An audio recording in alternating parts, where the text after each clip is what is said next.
Hello दोस्तों, आप सबका स्वागत है हमारे यूट्यूब चैनल स्टडी से में। दोस्तों, इसमें हम मैकेनिकल इंजीनियरिंग के 4th सेमेस्टर के स्टूडेंट के लिए हाइड्रोलिक्स एंड न्यूमेटिक्स का क्लास दूसरा लेकर आए हैं। ये आज हमारा हाइड्रोलिक्स और न्यूमेटिक्स के चैप्टर फर्स्ट इंट्रोडक्शन का क्लास दूसरा है। अगर आपने हमारे यूट्यूब चैनल को सब्सक्राइब नहीं किया है तो चैनल को सब्सक्राइब कर लीजिए और बगल में लगे बेल के आइकन को प्रेस कर दीजिए ताकि आप सभी लोगों को हमारे यूपी पॉलिटेक्निक से रिलेटेड वीडियोस मिलते रहें। अगर आपने हमारे टेलीग्राम ग्रुप को ज्वाइन नहीं किया तो नीचे डिस्क्रिप्शन में टेलीग्राम ग्रुप का लिंक दे दिया गया है। नीचे डिस्क्रिप्शन में जाकर आप टेलीग्राम ग्रुप को ज्वाइन कर लीजिए ताकि आप सभी लोगों को नए नए वीडियोज़ को नोटिफिकेशन मिलते रहें। अगर आप बुक और नोट्स के PDF चाहते हैं तो टेलीग्राम ग्रुप को ज्वाइन कर लीजिए, उसमें हम आपको बुक्स और नोट्स के PDF प्रोवाइड कराएंगे। अगर आपने हमारे व्हाट्सएप ग्रुप को ज्वाइन नहीं किया तो नीचे डिस्क्रिप्शन में व्हाट्सएप ग्रुप का भी लिंक दे दिया गया है। ये हमारा व्हाट्सएप नंबर है, आप इसको सेव करके ग्रुप को ज्वाइन कर सकते हैं। तो चलिए बढ़ते हैं इसके अगले क्लास की तरफ। हमारा क्वेश्चन है पहला, तरल पदार्थ के गुण कौन कौन से हैं, और उसको हम दूसरे क्वेश्चन में भी कह सकते हैं कि फ्लूइड प्रॉपर्टी की व्याख्या कीजिए, संपीड्यता को समझाइए और निम्नलिखित को समझाइए। यानी कि अपेक्षिक भार क्या होता है, सन्निहित क्या होती है, सन्निहित घनत्व यानी कि मास डेंसिटी क्या होती है, अपेक्षिक गुरुत्व और दाब क्या होता है। तो हम सबसे पहले देखेंगे कि तरल पदार्थ के गुण कौन कौन से हैं। तो तरल पदार्थ के जो गुण हैं वह निम्नलिखित होते हैं। पहला है तापमान और दाब का प्रभाव।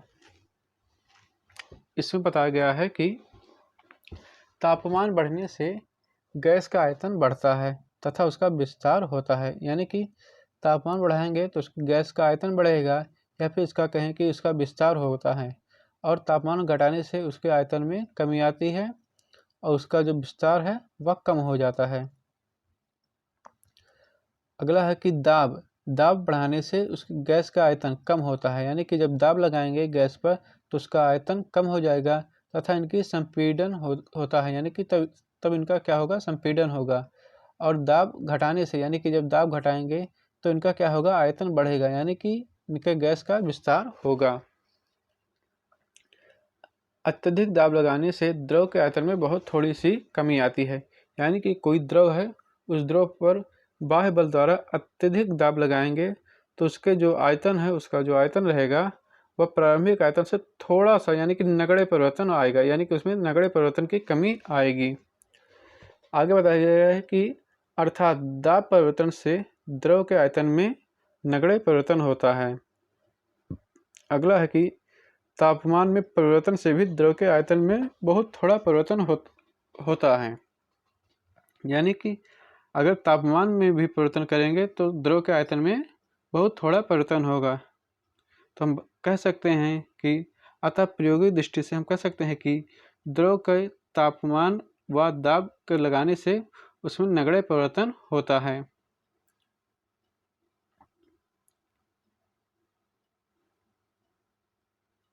अगला है हमारा घनत्व, डेंसिटी क्या होती है। दाब तथा तापमान पर, यानी कि दाब तथा तापमान पर किसी पदार्थ की निश्चित सन्निहित यानी कि निश्चित मास और निश्चित आयतन रखती है। किसी पदार्थ के इकाई आयतन में जितनी सन्निहित होती है, यानी कि कोई पदार्थ है उसके इकाई आयतन में जितनी सन्निहित यानी कि जितनी मास होगी उसे हम उस पदार्थ का घनत्व कहते हैं। इसे हम साधारणतया रो से प्रदर्शित करते हैं। यानी कि मास और घनत्व के अनुपात को हम क्या कहेंगे, मास और आयतन के अनुपात को हम क्या कहेंगे, घनत्व कहेंगे। इसमें जैसे बताया गया कि जैसे हम मान लेते हैं कि यदि किसी तरल की सन्निहित यानी जो मास है उसको हम कैपिटल M मान लेते हैं और उसका जो आयतन है उसको हम कैपिटल B मान लेते हैं, तब उसका घनत्व क्या होगा, घनत्व रो बराबर कैपिटल M अपान V, यानी कि घनत्व बराबर हो जाएगा सन्निहित अपान आयतन। और इसका जो मात्रक होता है, इसका यमकेश प्रणाली में जो मात्रक है उसमें हम देखेंगे कि जो सन्निहित मास होता है उसकी इकाई क्या होती है, किलोग्राम। यहाँ पर सन्निहित लिखा गया है, यानी कि मास है उसका इकाई है, तथा आयतन का इकाई जो होता है वो मीटर क्यूब होता है। तो हमारा घनत्व के इकाई हो जाएगा किलोग्राम प्रति मीटर क्यूब, या फिर हम इसको newton second square upon metre की पावर 4 कह सकते हैं। आगे इसमें बताया गया है कि किसी तरल पदार्थ का घनत्व, यानी कि कोई तरल पदार्थ का जो घनत्व है उसके तापमान या ताप या फिर दाब के साथ बदलता रहता है। यानी कि अगर तापमान या दाब बदलेगा तो उसका तरल का घनत्व भी बदलेगा। अब है कि आगे आपेक्षिक भार यानी कि स्पेसिफिक वेट क्या होता है।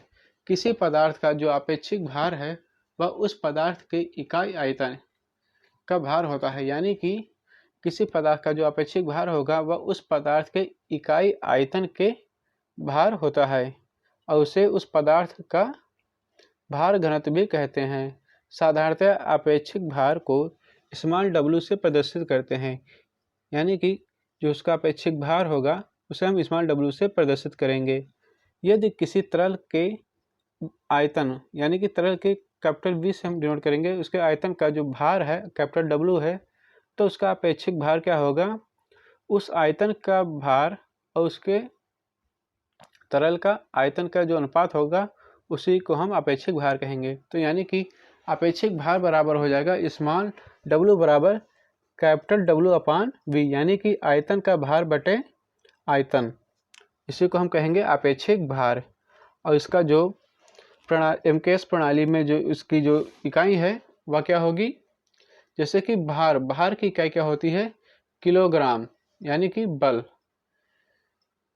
तथा आयतन जो है उसको हम V से डिनोट करेंगे कैपिटल V से, और उसकी जो इकाई होगी आयतन की उससे हम कहेंगे मीटर क्यूब, यानी कि जो आयतन की इकाई होती है वह मीटर क्यूब में होती है। तो अपेक्षिक भार बराबर हो जाएगा हमारा किलोग्राम प्रति मीटर क्यूब, यानी कि इसको हम लिखेंगे किलोग्राम प्रति मीटर क्यूब। इसको हम यहाँ से F से डिनोट कर देते हैं, यानी कि ये जो F है वह क्या है, बल है। अब अगला है कि अपेक्षिक घनत्व यानी कि अपेक्षिक गुरुत्व या फिर इसको कहेंगे अपेक्षिक घनत्व क्या होता है।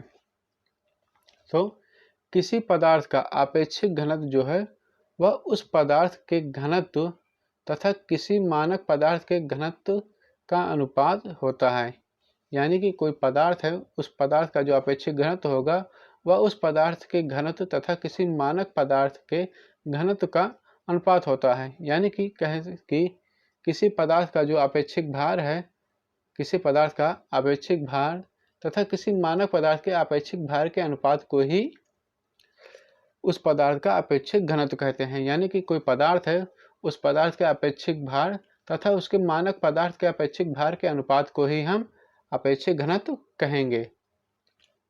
अब जैसे कि मान लेते हैं द्रव के लिए जो मानक पदार्थ होता है वह है 4 डिग्री सेल्सियस पर शुद्ध पानी का घनत्व। उसके बाद फिर गैस के लिए मानक पदार्थ या तो 0 डिग्री सेल्सियस पर हम हाइड्रोजन ले लें या फिर कार्बन डाइऑक्साइड रहित, यानी कि कार्बन डाइऑक्साइड रहित जो वायु है उसको हम लेते हैं।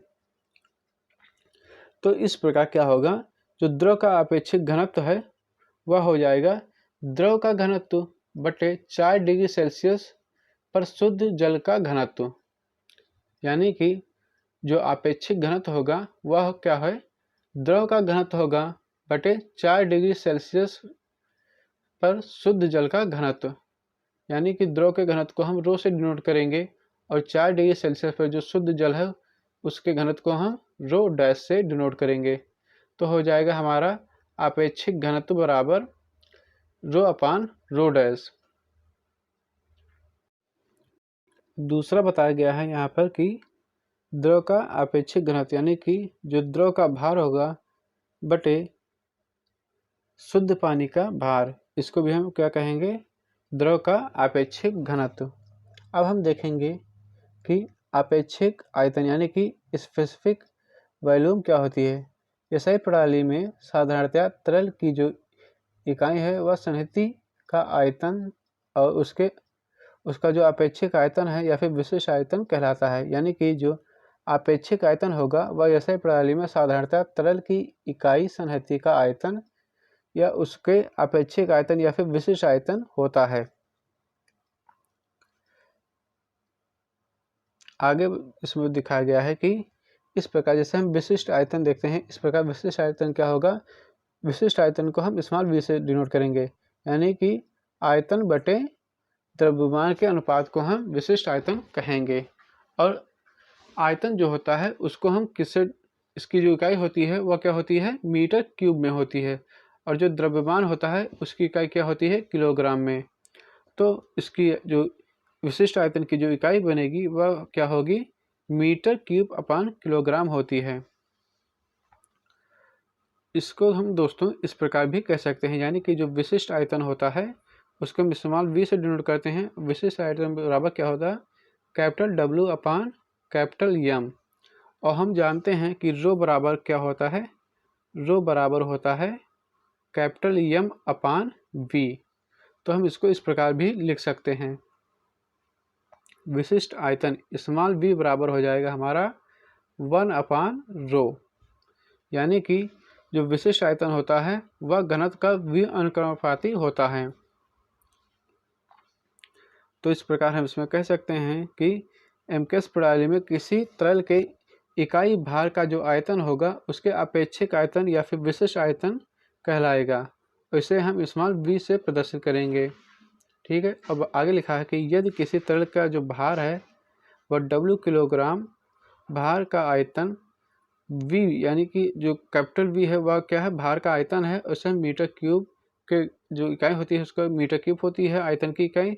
तो इसका जो अपेक्षिक आयतन होगा वह होगा हमारा स्मॉल W बराबर कैपिटल V अपान स्मॉल W, यानी कि मीटर क्यूब अपान किलोग्राम बल। यह जो है यह हमारा अपेक्षिक आयतन है।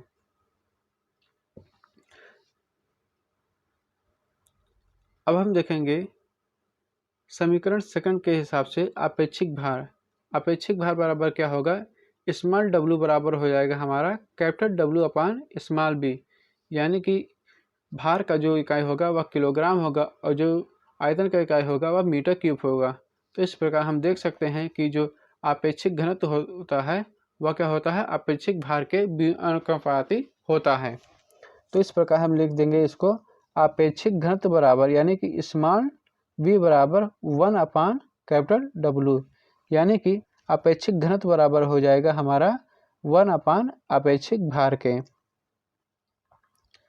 इस प्रकार से इसमें बताया भी गया है कि इस प्रकार अपेक्षिक आयतन की जो इकाई होगी वह अपेक्षिक भार के इकाई की विलोम यानी कि व्युत्क्रमानुपाती होती है, तथा जो अपेक्षिक आयतन की जो इकाई होगी वह मीटर क्यूब प्रति किलोग्राम या फिर सेमी क्यूब प्रति ग्राम होगी, यानी कि जो मीटर क्यूब प्रति किलोग्राम है वह एमकेएस में है और जो सेमी यानी कि सेंटीमीटर क्यूब प्रति ग्राम है वह सीजीएस में है। अब अगला है कि संपीड़ितता। संपीड़ितता क्या होती है, यानी कि कंप्रेसिबिलिटी। कंप्रेसिबिलिटी यानी कि सभी तरल पदार्थ यानी कि जो सभी तरल दाब लगाने पर कुछ ना कुछ अवश्य दबते हैं, यानी कि कोई तरल है उस पर जब कोई दाब लगाएंगे तो वह कुछ ना कुछ अवश्य दबेगा। तब क्या होगा, तब तरल का जो वह गुण है जिसके कारण बाहरी दाब यानी कि बाहरी फोर्स लगाएंगे, उस बाहरी फोर्स के लगने से उसके आयतन में जो परिवर्तन होता है उसको हम क्या कहेंगे, संपीड़ितता कहेंगे, यानी कि इंग्लिश में इसको हम कंप्रेसिबिलिटी कहते हैं। और अनेक तरलों की संपीड़ितता यानी कि जो अनेक तरल होंगे उनकी जो संपीड़ितता उसके आयतन प्रत्यास्थ गुणांक के विलोम अनुपाती यानी कि व्युत्क्रमानुपाती अनुपाती होता है। और इस प्रकार जो संपीड़ितता है उस संपीड़ितता को हम संपीड़ितता गुणांक द्वारा या फिर आयतन गुणांक द्वारा मापा जाता है, यानी कि जिनके तरल के संपीड़ितता का जो आयतन होगा उसके प्रत्यास्थता गुणांक के अनुपाती होता है। और इस प्रकार संपीड़ितता को हम संपीड़ितता गुणांक के द्वारा या फिर आयतन गुणांक के द्वारा मापते हैं। जैसे जैसे हम दाब बढ़ाएंगे वैसे वैसे क्या होगा, आयतन गुणांक के बढ़ने के साथ संपीड़ितता घटती है, यानी कि जैसे जैसे हम दाब बढ़ाएंगे तो उसका जो आयतन गुणांक है वह बढ़ेगा और उसकी जो संपीड़ितता है वह घट जाएगी। यदि हमने मान लिया कि कैपिटल V बराबर क्या है, तरल का प्रारंभिक आयतन है, यानी कि ये इसका जो इकाई होगा वह क्या होगा, मीटर क्यूब में होगा। आगे दिया गया है dP यानी क्या होगा, दाब में परिवर्तन, दाब में परिवर्तन को हम dP से डिनोट करेंगे और उसका जो मात्रक होता है वह क्या होता है, न्यूटन प्रति मीटर स्क्वायर होता है। और dV क्या होगा, dV जो है वह है आयतन में परिवर्तन, यानी कि तरल के दाब में दाब लगाने से उसके परिवर्तन के कारण तरल के आयतन में भी परिवर्तन होता है। उसको हम आयतन का जो इकाई होता है वह क्या होता है, मीटर क्यूब में। तो हम क्या कहेंगे, तब इसका जो आयतन गुणांक जो होता है इसको हम इंग्लिश में क्या कहेंगे, बल्क मॉडुलस। इसको हम कैपिटल के से भी डिनोट करते हैं। कैपिटल के बराबर क्या हो जाएगा, दाब में परिवर्तन, यहाँ पर जो माइनस का चिन्ह लगा है इससे क्या होता है कि उसके आयतन में कमी आई है, इसलिए हम यहाँ पर माइनस का चिन्ह लगाते हैं। डीपी क्या है, दाब में परिवर्तन, दाब लगाने से परिवर्तन हुआ है, बटे डीवी, डीवी क्या है, उसके आयतन में परिवर्तन। डीवी क्या है, दाब, डीवी दाब परिवर्तन के कारण उसके जो आयतन में परिवर्तन हुआ है उसको हम डीपी से डिनोट करेंगे, बटे वी क्या है, बी जो है वह हमारा प्रारंभिक आयतन, और जो डीवी है वह है हमारा जो आयतन में परिवर्तन हुआ है। तो इसको हम क्या कहेंगे, संपीड़ितता। संपीड़ितता गुणांक क्या होता है, वह होता है आयतन गुणांक का व्युत्क्रमानुपाती, यानी कि उसका उल्टा होता है संपीड़ितता गुणांक।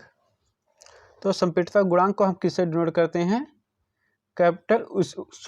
संपीड़ितता गुणांक को हम किससे डिनोट करते हैं, बीटा से। तो बीटा बराबर हो जाएगा हमारा 1/k।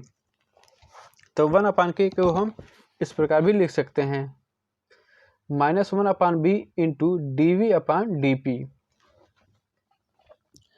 इसका जो मात्रक हो जाएगा वो हो जाएगा हमारा मीटर स्क्वायर अपॉन न्यूटन, क्योंकि ये जो मीटर है ये ऊपर चला जाएगा और जो न्यूटन है वह नीचे आ जाएगा। तो यह हमारा इसका जो मात्रक है वह हो जाएगा मीटर स्क्वायर अपॉन न्यूटन, यानी कि जो संपीड़ितता गुणांक है उस संपीड़ितता गुणांक का जो मात्रक होगा वह क्या होगा, मीटर स्क्वायर अपॉन न्यूटन। तो इस वीडियो में यहीं तक, मिलते हैं नेक्स्ट वीडियो में। वीडियो अच्छा लगा हो तो वीडियो को लाइक शेयर, चैनल को जरूर सब्सक्राइब कीजिएगा। मिलते हैं नेक्स्ट वीडियो में। Thank you for watching my video.